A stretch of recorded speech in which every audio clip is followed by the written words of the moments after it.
whether you're married or not, this applies to anyone who's a believer. Good morning, y'all. Welcome to Coffee with Connect. We get together on Tuesdays and Thursdays at 9:30. We get our coffee and we get into God's Word together. And my mug today is Chip and Dale, the dynamic duo here from Disney. Yes, the mug is a peanut, which I don't think chipmunks eat peanuts, but it's fine. I get it. So we are going to be in Ephesians chapter 5. And in Ephesians chapter 5, we're going to be praying, reading, thinking about what we read, writing something down about it, and seeing what our action step is. And this past Sunday, I actually started a series called Love God First that is about marriages, is about relationships. And there was a part of the message that I want to kind of pick up where I left off on one part and sort of expand a little bit from that idea for us today. So if you haven't seen that, go watch it. You can jump on our YouTube channel, on our church website, connectchurch.xyz/media, and you can find that. But we're going to be in Ephesians chapter 5, verses 28 through 30. I'm in the NIV, so let's read. I hope that you've prayed. Here we go. It says this: "In this same way, husbands ought to love their wives as their own bodies. He who loves his wife loves himself.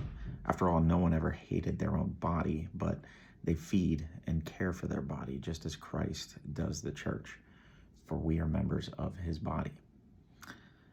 So one of my points from this past week was that our marriages should be reflections of Christ's love for his church. That our marriages should be reflections of Christ's love for his church. And the relationship between a husband and a wife, it has that pattern, right?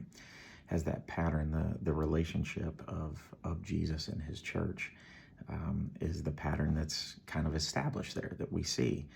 And so whether you're married or not, this applies to anyone who's a believer.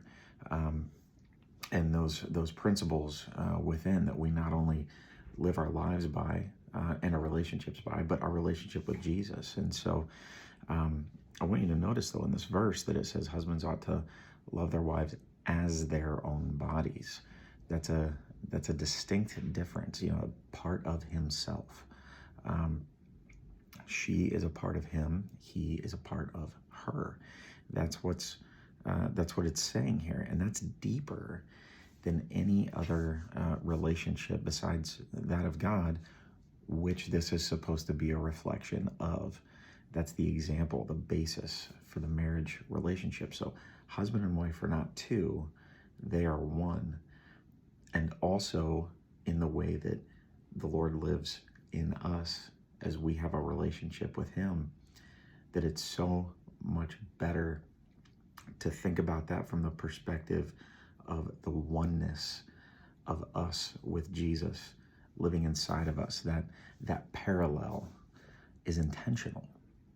So what's God saying to you there that you can write down, or that you can put in a note, that you could journal, whatever that looks like for you, in terms of what God's saying to you? And then what do we do with this?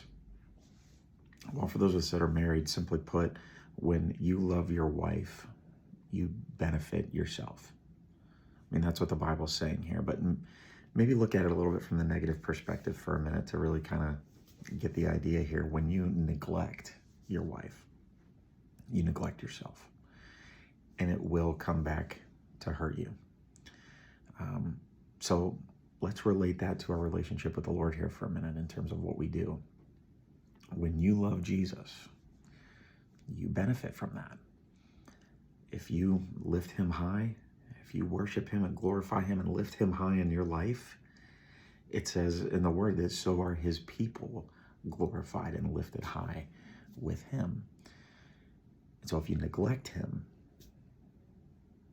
that will also come back to hurt you. So thanks for joining me, and I hope that you'll like the video and subscribe to the channel. Share this with somebody that needs it. Join me again here next time so we can have our coffee and connect to Christ, community, purpose, and God's word together. See ya.